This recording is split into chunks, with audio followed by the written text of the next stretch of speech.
সংশোধিত এমপিও নীতিমালায় একটা বিষয় যুক্ত হয়েছে। এর আগে পরিপত্র হিসাবে আগে একটা ছিল এই বিধিটা, যেটা একজন এমপিভুক্ত শিক্ষক অন্য কোনো লাভজনক কাজে থাকতে পারবে না।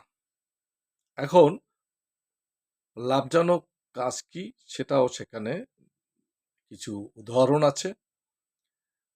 অন্য কোনো প্রাইভেট কোনো চাকরি করা, কোনো সাংবাদিকতা, ওকালতি সহ বিভিন্ন ধরনের কাজ করতে তারা পারবেন না।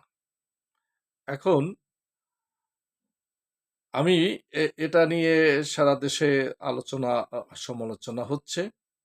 তা আমি বলতে চাই যে একজন শিক্ষক, বেসরকারি শিক্ষক বা এমপিভুক্ত শিক্ষক যাই বলেন না কেন, তিনি কোনো লাভজনক কাজে থাকতে পারবেন না। অর্থাৎ তাকে এখানে আবদ্ধ রাখা হবে, যেহেতু তিনি শতভাগ মনোনিবেশ এবং তার শ্রম দিয়ে এখানে এই শিক্ষা প্রতিষ্ঠানে শিক্ষার্থীদের পাঠদানে তিনি সবসময় মনোযোগ দেবেন এবং অন্য কোনো কাজে গেলে এই পেশায় অর্থাৎ শিক্ষকতা পেশায় অনেকটা কম সময় দিবেন তিনি, অথবা তার মনোযোগটা কম থাকবে। এটাই হলো মূল উদ্দেশ্য। এখন প্রশ্ন হলো যে এইসব কথা বলার আগে সরকারের উচিত ছিল যে এই শিক্ষকরা কতটা এখান থেকে তাদের আয় হচ্ছে, তারা মাস শেষে কত টাকা বেতন পান এবং কি ধরনের সুযোগ সুবিধা তারা পান, এবং এটা দিয়ে তাদের সংসার পরিচালনা হয় কিনা বা তাদের জীবন যাপন হচ্ছে কিনা, এই বিষয়টা নিয়েও এই এমপিও নীতিমালায় কিছু কথা থাকা উচিত ছিল। আপনি শুধু যে এদেরকে অর্থাৎ শিক্ষকদেরকে যে শুধুমাত্র আপনি চাপের মধ্যে রাখবেন বা তাদেরকে জোর করে কাজ করাবেন, ঠিক আছে, এগুলোর প্রয়োজনে আইন যত রকম আছে আপনি করতে পারেন, কিন্তু তাদের যে প্রয়োজন, যেটা তাদের যে চাহিদা, যেটা সেটার দিকে কি আপনারা কোনো কথা বলেন কোনো সময়? এ পর্যন্ত আমি যা জানি, স্বাধীনতার পর থেকে যত শিক্ষকদের এই এমপিভুক্তদের যত অর্জন আছে সবকিছুই হয়েছে আন্দোলনের মাধ্যমে। সেই আন্দোলনে তারা নানাভাবে নির্যাতিত হয়েছেন, জেল খেটেছেন, তারপরে তাদের উপরে পুলিশি হামলা হয়েছে, নানা রকম অনেক কিছু হওয়ার পরে কিন্তু এই অর্জন হয়েছে।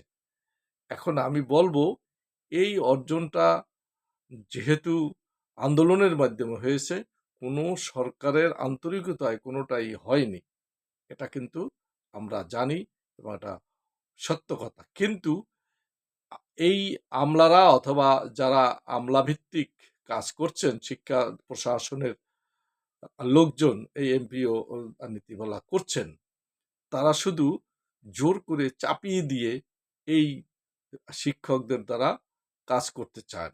আসলে কাজের জন্য এটা করছেন না তারা, তারা করছেন মূলত এই এমপিভুক্ত শিক্ষকদেরকে নির্যাতন এবং তাদেরকে